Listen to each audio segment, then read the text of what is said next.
बिस्मिल्लाहिर्रहमानिर्रहीम। अस्सलाम वालेकुम नाज़रीन, आप यूट्यूब चैनल देख रहे हैं। मैं इमरान ख़ान हूँ। अपडेट्स आपके साथ शेयर कर देता हूँ। कुछ थोड़ा सा ताख़ीर हो गया इस वीलॉग में, मैं ट्रैवल कर रहा था और चीज़ें फिर भी आपके साथ शेयर करते हैं। सबसे पहले तो ये कि पाकिस्तान तहरीक इंसाफ़ ने फ़ैसला किया है कि फ़ौरी तौर पर खैबर पख्तूनख्वा के अंदर अपने आप को मजबूत किया जाए और वहाँ पर हुकूमत बनाई जाए। देखें, सिचुएशन सबको नज़र आ रही है। बाकी सारे मामलात अब अदालतों के ऊपर मुनहसर हैं। वफाक में PMLN की हुकूमत बनती है या पाकिस्तान तहरीक इंसाफ़ की, इसका फ़ैसला नहीं हो सकता जब तक कि अदालतें उन नशिस्तों के ऊपर फ़ैसला ना कर दें जिनमें पाकिस्तान तहरीक इंसाफ़ का ये कहना है कि उनके उम्मीदवार जीते हैं। और इंडिपेंडेंट मीडिया भी यही बात कर रहा है कि वहाँ पर टका के धांधली की गई है। जो सीटें पाकिस्तान तहरीक इंसाफ़ के लोग जीत रहे थे वो उनसे छीनी गई हैं। ख़ास तौर पर रावलपिंडी डिवीज़न के अंदर तो बहुत बड़ी तबाही फेरी गई है। अटक की दोनों सीटें हों, चकवाल की दोनों सीटें हों, टैक्सला वाली सीट हो, इस्लामाबाद की 3 सीटें हों या रावलपिंडी शहर की सीटें हैं, ये तमाम वो नशस्तें हैं जिनको पाकिस्तान तहरीक इंसाफ़ ने जीता है। और जो इब्तदाई रिपोर्ट्स आ रही थी उनके मुताबिक उनको मुबारकबादें भी दी जा रही थी, वो तो जश्न मनाने की कैफियत में जा रहे थे। लेकिन फिर अचानक सारा का सारा सिस्टम डाउन हो जाता है और फिर नवाज शरीफ साहब की नाराज़गी, उनको मनाने के लिए सीटें वापस, और फिर PMLN के जो उम्मीदवारान हैं वो कामयाब होना शुरू हो गए। अभी भी ये सिलसिला जारी है कि जो कामयाब जिन उम्मीदवारों को ठहराया गया है उनकी वक्तन फ़वक्तन गैरत जागती है और वो ये कहते हैं कि किसी किसी की, सबकी नहीं जागती, और वो ये कहते हैं जी हम नहीं जीते, हमें ज़बरदस्ती की जीत हमारे गले में ना डाली जाए, जो बंदा जीता है उसको मुबारकबाद देते हैं, हम अगली दफ़ा मुकाबला करेंगे। अब दबाव बहुत ज़्यादा है कारकुनों की जानिब से भी, आवाम की जानिब से भी, कि जो जीता है उसी को असम्बली में बैठना चाहिए, वही नुमाइंदगी कर सकता है। बहरहाल ये पाकिस्तान तहरीक इंसाफ़ को भी नज़र आ रहा है कि वफाक के अंदर इस वक्त तहरीक इंसाफ़ के पास जो नशस्तें मौजूद हैं, जो उनके इंडिपेंडेंट हैं, हमायत याफ्ता, वो लगभग 100 के करीब हैं, उससे बल्कि कम है, क्योंकि कुछ इंडिपेंडेंट दूसरे भी हैं। और दूसरी जानिब PMLN जो है वो तकरीबन 75 का फिगर जो है वो वहाँ तक पहुँच गई है, धांधली वांधली करके सीटें छीन छान के। पाकिस्तान पीपल्स पार्टी भी है और वो भी हुकूमत बनाने की तरफ जा रहे हैं। शहबाज शरीफ ने कुछ लोगों से मुलाकात की है जो इंडिपेंडेंट जीते थे। ये वो नहीं है जो पाकिस्तान तहरीक इंसाफ़ के इंडिपेंडेंट थे, कुछ अलग से भी इंडिपेंडेंट बहुत छोटी सी तादाद में एक मौजूद हैं। तो 4-5 लोगों से शहबाज शरीफ साहब मिले हैं और उनको शमूलियत की दावत दी है कि वो PMLN के अंदर आएँ, क्योंकि PMLN के बकौल उनकी हुकूमत बनने जा रही है। अब मामला ये है कि पाकिस्तान तहरीक इंसाफ़ को वफाक का तो नज़र आ रहा है कि अगर अदालत उनको इंसाफ देती है और उनकी जो 60-70 सीटों के ऊपर डकैती एक मारी गई है, जिसमें 40 सीटें तो सीधी सीधी वो डाल देते हैं PMLN के खाते में। मैंने आपको बताया कि NA 56 से लेकर NA 65 तक की जो 19 नशस्तें हैं, ये तो सीधी सीधी धांधली है और फ़ौरन वापस मिलनी चाहिए। अभी मज़ीद कुछ नशस्तों के ऊपर इंतखाबी नताइज को रोक दिया है इलेक्शन कमीशन ऑफ पाकिस्तान ने, तो वफाक का फ़ैसला तो होगा बाद में, ये खबर मैं आपको बाद में देता हूँ। जहाँ तक जिक्र है पंजाब का, वो भी सेम कंडीशन है। यानी पाकिस्तान तहरीक इंसाफ़ का ये कहना है कि उनकी सीटें 200 से भी ज़ायद थीं पंजाब में और वो 2/3 अक्सरियत के साथ जीत रहे थे, बल्कि इससे बड़ी उन्होंने अक्सरियत ली थी। PMLN के उम्मीदवारों को कामयाब करवाया गया है ज़बरदस्ती नताइज को रोकने के बाद। ये सेम कंडीशन है या सेम सूरत हाल है जो वफाक के अंदर है, वही सूरत हाल जो है पंजाब में भी है। ये मामलात भी अदालतों के अंदर जा रहे हैं और अदालतें सुन रही हैं, इलेक्शन कमीशन में जा रहे हैं। देखना ये है कि वहाँ इंसाफ मिलता है या नहीं मिलता। तो जब तक ये चीज़ें देखनी है तब तक खैबर पख्तूनख्वा को तो कवर करना पड़ेगा। खैबर पख्तूनख्वा में इससे पहले कि लोग बैग्स लेके निकल जाएं और ख़रीदो फ़रोख्त शुरू हो जाए, लोगों को लोटा बनाने का आगाज़ किया जाए, क्योंकि अगर वहाँ लोटे भी बनाने हैं तो बहुत बड़ी तादाद में बनाने पड़ेंगे, क्योंकि इमरान खान साहब को लोगों ने इतने वोट डाले हैं कि खैबर पख्तूनख्वा में आज तक इतनी बड़ी अक्सरियत नहीं हासिल हुई जो इमरान खान साहब को हासिल हो गई है। अब खैबर पख्तूनख्वा में वो मखसूस नशस्तों के बगैर भी हुकूमत बना सकते हैं, कंडीशन यहाँ तक पहुँच गई है। सिंपल मेजॉरिटी से आगे बात चली गई है, मखसूस नशस्तों के बगैर, ये है वहाँ पे सूरत हाल। तो उधर हुकूमत बनाने के लिए उन्होंने एक इजलास तलब किया पाकिस्तान तहरीक इंसाफ़ ने। होगा ये कि ये पहले कुछ नामों के ऊपर गौर करेंगे। जो नाम अब तक ज़राए के मुताबिक सामने आ रहे हैं उसमें एक अली अमीन गंडापुर का नाम है, एक मुश्ताक गनी साहब का नाम है और एक ताज मोहम्मद साहब का नाम है। ये वो लोग हैं जो इमरान खान साहब के बड़े वफ़ादार हैं। इन्होंने बुरे तरीन हालात में इमरान खान का साथ नहीं छोड़ा, और चाहे मुश्ताक गनी हो, चाहे ताज मोहम्मद हो या अली अमीन गंडापुर, तो आपके सामने है उनकी गिरफ़्तारी के मनाजिर क्या थे, फिर किस तरीके से उनके ऊपर जुल्म किया गया, उनकी फ़ैमिली के ऊपर किया गया, उनकी तमाम चीज़ों को तबाह कर दिया गया, उनके घरों पे, उनके डेरों पे छापे मारे गए, किस तरीके से उन्होंने कितने मुश्किल हालात को देखा और अभी तक वो संभल नहीं पा रहे। लेकिन इंतखाबात उन्होंने जीत लिए हैं। तो अली अमीन गंडापुर के ऊपर इमरान खान साहब ने हमेशा खैबर पख्तूनख्वा के मामलात हों या इंतखाबी मामलात हों या एहतजाजी मामलात हों, उन पे हमेशा ट्रस्ट किया है। तो देखना ये है कि इमरान खान साहब किसका नाम लेते हैं, क्योंकि जब पार्टी फ़ैसला करेगी तो फिर ये फ़ैसला जाएगा इमरान खान के पास और इमरान खान साहब फिर फाइनल बताएंगे किसको बनाना है वज़ीर आला खैबर पख्तूनख्वा। फिर वो शख्सियत जो है उसका नाम बैरिस्टर गौहर साहब, जो इस वक्त इमरान खान साहब की तरफ से नामज़द करदा चेयरमैन पाकिस्तान तहरीक इंसाफ के उम्मीदवार थे, इलेक्शन तो कलदम हो गया उनका, लेकिन वही इस वक्त पार्टी को रन कर रहे हैं बाहर बैठ के इमरान खान साहब की गिरफ़्तारी के बाद से। तो बैरिस्टर गौहर साहब फाइनली अनाउंस करेंगे वज़ीर आला खैबर पख्तूनख्वा के नाम का। और फिर अली मोहम्मद खान की एक और ख़ूबी यह है कि ये अपने उम्मीदवारों को कंट्रोल करने की सलाहियत रखते हैं, यानी जो इनके लोग जीते हैं ये उनको इकट्ठा कर सकते हैं और उनको भागने नहीं देंगे, उनको अपने साथ जोड़ कर रखेंगे। फिर उनकी ज्वाइनिंग कराना, वापस पाकिस्तान तहरीक इंसाफ में किस तरह लेकर आना है, वो एक पूरा फार्मूला है। मैंने आपसे शेयर किया था कि तहरीक इंसाफ पहले तो ख़ुद कोशिश करेगी कि बतौर पार्टी तहरीक इंसाफ रिवाइव हो जाए। अगर तहरीक इंसाफ बतौर पार्टी खुद रिवाइव हो जाती है, वापस आ जाती है कानून के मुताबिक, तो सारे लोग जो आज़ाद जीत कर आए हैं तो वो उसका हिस्सा होंगे। और अगर ऐसा नहीं होता तो वो PTI को ज्वाइन भी कर सकते हैं। और अगर ऐसा भी नहीं होता तो फिर पाकिस्तान तहरीक इंसाफ के तमाम आज़ाद उम्मीदवारान किसी और पार्टी के अंदर ज्वाइनिंग देंगे और फिर उस पार्टी के ज़रिए से मखसूस नशिस्तें भी हासिल की जाएंगी। बाद में उस पार्टी को पाकिस्तान तहरीक इंसाफ में ज़म किया जा सकता है। तो ये 3-4 पार्टीज़ उनके जहन में है। एक पार्टी जो है वो MWM भी है, मजलिस वहादतुल मुस्लिमीन। एक पार्टी जो है शिरानी साहब की भी है, JUI शिरानी साहब की। और एक पार्टी जो है वो हामिद रज़ा साहब की भी है, उनकी पार्टी सुन्नी इत्तेहाद कौंसिल, वो भी हो सकती है। तो इनमें किसी भी पार्टी का कुरा निकल सकता है और उसके अंदर ये सारे लोग आज़ाद जीत कर जो आए हैं पाकिस्तान तहरीक इंसाफ के, वो शामिल हो सकते हैं। तो ये तो है खैबर पख्तूनख्वा में हुकूमत साजी के लिए वो काम कर रहे हैं। सदर पाकिस्तान से एक मुलाकात की है वफ़द ने, पाकिस्तान तहरीक इंसाफ का वफ़द गया और वो जाकर सदर पाकिस्तान से मिले और उनको उन्होंने बताया कि धांधली बहुत शदीद नौइयत की हुई है।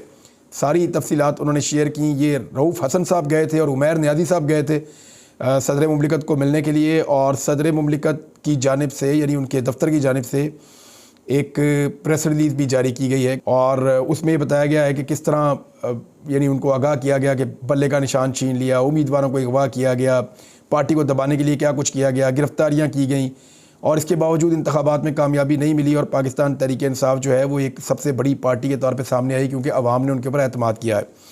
अब ये तो खबर जी सिर्फ जारी की गई है, एक्चुअल जो खबर है इसमें वो ये है कि सदर मुमलिकत किस पार्टी को हुकूमत बनाने की दावत देते हैं। ये एक बड़ा सवाल है क्योंकि PMLN जो है वो सेकंड लार्जेस्ट पार्टी बना दी गई है, अव्वल तो वो थी नहीं। वो इसलिए कि जितने भी आज़ाद मीडिया के लोग हैं या जो मुबस्सरीन हैं उनका ये मानना है कि तहरीक इंसाफ के मुकाबले में PMLN किसी सूरत भी दूसरे नंबर की पार्टी नहीं है, बल्कि ये तीसरे नंबर की पार्टी है। दूसरे नंबर की पार्टी पीपल्स पार्टी को होना चाहिए क्योंकि PMLN को पंजाब में बहुत मार पड़ी है। रिपब्लिक पॉलिसी वाले ये कह रहे हैं कि जो टोटल सीट्स हैं उनके अपने अंदाज़ों और तखमीनों के मुताबिक जो उन्होंने फॉर्म 45 के ज़रिए से लगाया है, PMLN 18 से 23 सीटों पर जीती है फॉर्म 45 के मुताबिक, और 25 सीटें भी आप करें तो पीपल्स पार्टी से तो आधी है ना, लेकिन उस पार्टी को 3 गुना सीटें दे दी गई सिर्फ मियां नवाज शरीफ साहब को एक मरतबा फिर इक़्तिदार का झूला देने के लिए। मियां साहब जो हैं उनके अंदर इतना भी समझ नहीं आ रही उन्हें कि इस इक़्तिदार की खातिर वो अपनी पूरी ज़िंदगी की सियासत को दागदार कर रहे हैं। यानी सराजुल हक साहब से सीख लें। आज सराजुल हक साहब ने रिज़ाइन कर दिया और उन्होंने रिज़ाइन करते हुए क्या लिखा या क्या बोला वो मैं आपको पढ़ के सुना देता हूँ, आपको आइडिया हो जाएगा। सराजुल हक साहब ने कहा कि मेहनत और कोशिश के बावजूद कामयाबी नहीं दिला सका, इलेक्शन में शिकस्त की ज़िम्मेदारी कबूल करते हुए जमात इस्लामी की इमारत से इस्तीफ़ा दे दिया है। ये सराजुल हक साहब हैं जिन्होंने रिज़ाइन कर दिया है जमात इस्लामी से कि मैं कामयाबी नहीं दिला सका, मेहनत की है मैंने। आपको कभी शरीफ ख़ानदान से इस तरह का जुमला सुनने को नहीं मिलेगा, आपको कभी जरदारी ख़ानदान से ऐसा जुमला सुनने को नहीं मिलेगा, इसलिए कि ये फैमिली लिमिटेड है। यानी पहले बाप होगा, फिर बेटा हो जाएगा, फिर बेटी हो जाएगी, फिर बेटा हो जाएगा, यानी ऐसे ही चल रहा है। ये ख़ानदानी सियासी जमातें ख़ानदानों के अंदर चलती हैं, वो इसको ख़ानदानी और ज़ाती जागीर समझते हैं, पब्लिक को अपना ग़ुलाम समझते हैं, ऐसा लगता है। तो सराजुल हक साहब ने जो है वो इस्तीफ़ा दे दिया। जहांगीर तरीन साहब को जो है वो इस बात का एहसास हुआ कि उन्होंने बहुत बड़ी गलती कर दी है और अवामी गुस्सा उनको दिखाई भी दे गया। अब कुछ लोग ये कह रहे थे कि जहांगीर तरीन साहब चाहे दोनों सीटें हार चुके हैं, लेकिन उनको अकोमोडेट किया जाएगा और आने वाली हुकूमत में जहांगीर तरीन का हिस्सा होगा और वो उस हुकूमत के अंदर काम करेंगे। ये कुछ लोग ख़बरें दे रहे थे, लेकिन जहांगीर तरीन साहब ने कहा जी मैं सियासत ही छोड़ के जा रहा हूँ। यानी 2 सीटों से वो इलेक्शन लड़े जहांगीर तरीन साहब। पूरा निज़ाम पागल हुआ था, कभी इसको उठा, कभी उसको उठा, कभी उसको गिरफ़्तार कर। वो खातून उनके घर से बरामद हो रही है। यानी इतना जुल्म और इतनी बर्बरियत की जहांगीर तरीन ने, और इनका बेटा इनको डिफेंड भी कर रहा था। वेरी अनफॉर्चुनेट, बड़ी बदकिस्मती की बात है कि आजकल के नौजवान जो हैं वो इस तरीके से अपने वालिद के गलत कारनामों को डिफेंड वो कर रहा है बच्चा। बहरहाल जहांगीर तरीन जो है वो दोनों सीटों के ऊपर बुरी तरह नाकाम हुआ। ये वो शख्स है जो ये क्लेम करता था कि इसने इमरान खान को वज़ीर आज़म पाकिस्तान बनाया। यानी बहुत बड़ा बोल बोला कि मैंने बनाया इमरान खान को वज़ीर आज़म पाकिस्तान। तो आज आप देखिए कि इमरान खान के 2 कारकुनों से ये शख्स इलेक्शन हार गया, और हारने के बाद इसको अच्छी बात यह है कि समझ आ गई कि अब आवाम मेरी शक्ल नहीं देखना चाहती, तो मुझे अपनी शक्ल गायब करनी चाहिए। लिहाजा जहांगीर तरीन ने इस्तेहकाम पाकिस्तान पार्टी के अरकान के लिए नेक ख्वाहिशात का इजहार किया। 2 तो अरकान बचे हैं उसके अंदर, बाकी तो सारी इलेक्शन हार गए। तो उन्होंने कहा कि मैं जी चेयरमैनशिप से इस्तीफ़ा दे रहा हूँ और सियासत से किनारा कशी कर रहा हूँ और सबका शुक्रिया अदा करता हूँ। 2 नशिस्तों में इन्होंने इलेक्शन लड़ा था, दोनों ये हार गए, और अब इन्होंने अपनी इज़्ज़त बचा के निकलना गवारा किया है। क्योंकि जहांगीर तरीन को भी ये नज़र आ रहा है कि ये सेटअप चलेगा नहीं। वो समझदार है, उन्हें समझ आ गई है। परवेज़ खटक साहब को अभी तक नहीं समझ आई। वो ये कह रहे हैं कि मैं छुट्टी पे जा रहा हूँ, कुछ अर्सा आराम करना चाहता हूँ, लेकिन कोई ये ना समझे कि मैंने सियासत से किनारा कशी कर ली है। मैं सियासत में भी रहूँगा और अपनी पार्टी को भी संभालूँगा, मैं वापस आऊँगा। जो उनकी कारकर्दगी है उस हिसाब से तो उनको खुद ही अपनी सियासत पे बैन लगा देना चाहिए। जैसे उन्होंने जोश के साथ पार्टी बनाई थी कि मैं इमरान खान को तबाह बर्बाद कर दूँगा, खैबर पख्तूनख्वा में मेरी हुकूमत होगी। पता नहीं किसने इनको यकीन दिला दिया था कि आपकी हुकूमत बन जाएगी। परवेज़ खटक साहब, खैबर पख्तूनख्वा के बच्चे को पता था कि इमरान खान को वोट डालना है सब ने। आपको क्यों पता नहीं चल रहा था? आपकी आंखों पे किसने पट्टी बांध दी थी? आप यहाँ इस सूबे में वज़ीर आला पंजाब रहे, आपको आइडिया होना चाहिए था।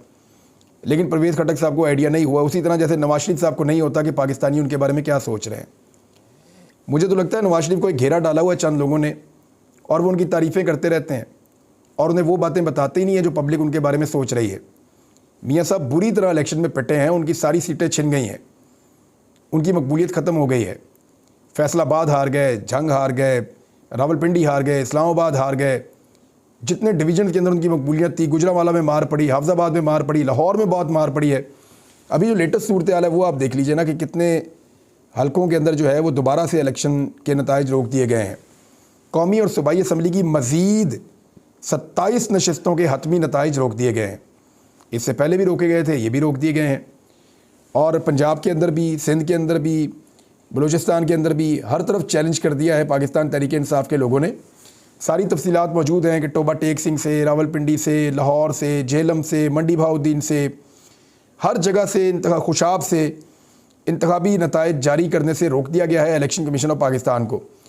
ख्वाजा आसिफ और रेहाना डार वाला मामला जो है ये बड़ा तूल इख्तियार कर गया है। सियालकोट के लोग किसी सूरत नहीं मानने को तैयार कि ख्वाजा आसिफ उनका मुंतखब नुमाइंदा है। वो ये कह रहे हैं कि उन्होंने वोट डाला रेहाना डार को और निकल आए ख्वाजा आसिफ का। ये कैसे मुमकिन है? फार्म 45 के मुताबिक रेहाना डार साहिबा बहुत बड़ी लीड के साथ जीत रही थी और अचानक एक जादू हो जाता है और ख्वाजा आसिफ साहब जीत जाते हैं। वैसे ख्वाजा आसिफ साहब पिछली मरतबा भी एक जादू से जीते थे और उन्होंने बताया था कि उन्होंने एक व्हाट्सएप कॉल की थी, व्हाट्सएप के ऊपर रब्ता किया था उस वक्त के आर्मी चीफ जनाब कमर जावेद बाजवा साहब से, और उसके बाद वो इलेक्शन जीत गए थे। तो इस मरतबा पता नहीं ये कैसे इलेक्शन जीत गए। बहरहाल इस वक्त जो सिचुएशन है वो ये है कि इनका कामयाबी का नतीजा जो है वो रोक दिया गया है, इनका रिज़ल्ट भी रोक दिया गया है इलेक्शन कमीशन की जानिब से। ये NA 71 है और रेहाना डार साहबा ने इलेक्शन कमीशन में दरख्वास्त दायर की थी कि उनके साथ धांधली हुई है और मुखालिफ उम्मीदवार जो नून लीग का ख्वाजा आसिफ है उसने धांधली के ज़रिए अपने वोट आगे बढ़ाए हैं। फार्म 45 के मुताबिक हम 50,000 की लीड से जीत चुके हैं। RO की जानिब से जो फार्म तैयार किया गया इसमें हमें 47,000 वोटों से हरा दिया गया। अब ये कैसे मुमकिन है? एक 50,000 से जीत रहे हैं, 47,000 से हरा दिया, 1 लाख वोटों का ही फ़र्क डाल दिया। तो ये रेहाना डार साहबा ने इस पर दरख्वास्त की थी, अब ये लग गई है और नताइज से रोक दिया गया है। कुछ सीटें तो वापस हो जाएंगी पाकिस्तान तहरीक इंसाफ की, लेकिन ऐसा लगता है कि निज़ाम अभी इमरान खान को हुकूमत लेने नहीं देगा। वफाक में कमज़ोर तरीन हुकूमत बनेगी नवाज शरीफ की, और ये कोशिश की जा रही है। और कुछ फार्मूला सामने आ रहे हैं। एक फार्मूला ये बता रहा है कि पाकिस्तान पीपल्स पार्टी की बहुत ख्वाहिश है कि बिलावल भुट्टो जरदारी वज़ीर आज़म पाकिस्तान बन जाए। अगर बिलावल भुट्टो जरदारी को पाकिस्तान का वज़ीर आज़म बनाना है ना, तो बनाने वालों की अक्ल और सोच पे मातम ही किया जा सकता है, इसके अलावा और कोई समझ नहीं आ रही। यानी एक ऐसा शख्स जिसे किसी चीज़ का कोई तजर्बा नहीं है, जिसको किसी चीज़ का कुछ पता नहीं है, उसने सिर्फ वज़ीर ख़ारजा के तौर पे वर्ल्ड टूर लगाया है शहबाज शरीफ साहब की कैबिनेट में बैठने के बाद, और किसी किस्म का कोई काम नहीं किया। एक काउंसलर होने का भी उसका आज तक का तजर्बा नहीं है। उसको उठाकर डायरेक्ट वज़ीर आज़म पाकिस्तान बना दिया जाए तो ये पाकिस्तान जैसे मुल्क के साथ इससे बड़ी ज़्यादती हो नहीं सकती। नवाज शरीफ जो है उनको सदर बनाने का कहा गया है, उसमें एक फ़ायदा हो जाएगा नवाज शरीफ का कि वो कौमी असम्बली की नशिस्त को छोड़ेंगे। जहाँ यास्मीन राशिद साहब इलेक्शन जीती थी तो मियाँ साहब की जान छूट जाएगी और वहाँ दोबारा इलेक्शन हो जाएगा। वहाँ कोई भी इलेक्शन अब यास्मीन राशिद से नहीं जीत पाएगा। जिस तरह के हालात का उन्होंने सामना किया और जो उस हल्के की कंडीशन है, बहुत मुश्किल दिखाई देता है। अब आखिरी खबर मैं आपको बता दूं, उसके बाद फिर अगले वीलॉग में जाएंगे। एक और गैरत का एक बड़ा वाक़या पेश आया पाकिस्तान में, और नॉर्मली ऐसी चीज़ें हों तो पाकिस्तान में अब अजीब लगता है। हाफिज़ नईमुर रहमान का ताल्लुक जो है वो जमात इस्लामी से है, तो उन्होंने एक बड़ा दबंग ऐलान किया है और उन्होंने प्रेस कॉन्फ्रेंस करते हुए कहा कि हम जहाँ से जीते थे वहाँ से हमें हरा दिया गया है। मुझे सूबाई असम्बली पे 30,000 वोट मिले थे, धांधली करके 26,000 कर दिया गया था। हमने एहतजाज किया तो हमें इलेक्शन कमीशन ने दोबारा 30,000 कर दिए। उन्होंने कहा जी मेरे से ज़्यादा वोट पाकिस्तान तहरीक इंसाफ के आज़ाद उम्मीदवार ने लिए हैं, लिहाजा ये नशिस्त मैं छोड़ रहा हूँ। ये नशिस्त पाकिस्तान तहरीक इंसाफ के आज़ाद उम्मीदवार की है। मैं इतना ज़रफ़ रखता हूँ कि मैं ये सीट ना लूँ। तो ये तो गैरत वाली बातें हैं, और ये बातें गैरत वाले लोग ही समझ सकते हैं, और बिला वजह टकरे मारने का फ़ायदा नहीं है। जिन्हें नहीं समझ आएगी उन्हें नहीं समझ आएगी। स्टॉक एक्सचेंज में बहुत तेज़ी से मंदी हुई है, ये बड़ा अनफॉर्चुनेट है, क्योंकि जिस तरह के हालात पाकिस्तान में इस वक्त बने हुए हैं, ऐसे हालात में चीज़ें मज़ीद ख़राबी की तरफ जाएंगी। और जिस तरह की हुकूमत पाकिस्तान में बनाने की तैयारी की जा रही है कि अगर बिलावल ने वज़ीर आज़म पाकिस्तान बनना है, या शहबाज शरीफ ने ही दोबारा बनना है, या नवाज शरीफ जैसे लाडले को दोबारा ला के कौम के ऊपर मुसल्लत करना है, जो 6-6 दफ़ा 5-5 दफ़ा हुकूमतें ले चुके हैं, तो फिर इस मुल्क का अल्लाह हाफिज़ है। और ये लोग जो पहले तबाहियाँ फेर चुके हैं वही दोबारा फेरेंगे। और पहले तो कुछ ना कुछ इनके साथ अवामी एतमाद होता था, अब तो अवाम ने भी इनको रिजेक्ट कर दिया है और इनको किसी किस्म का अवामी एतमाद हासिल नहीं है। ये सिचुएशन ज़्यादा वर्स हो जाएगी, खुदा न खास्ता इकॉनमी के हालात ज़्यादा वर्स हो जाएंगे, ज़्यादा ख़राब हो जाएंगे, और पाकिस्तान में महंगाई की खौफनाक वेव भी आ सकती है। ये है जी सिचुएशन। इमरान खान साहब के बारे में आलमी मीडिया में बड़ी ज़बरदस्त एक रिपोर्ट छपी है, वो आपके साथ शेयर करता हूँ।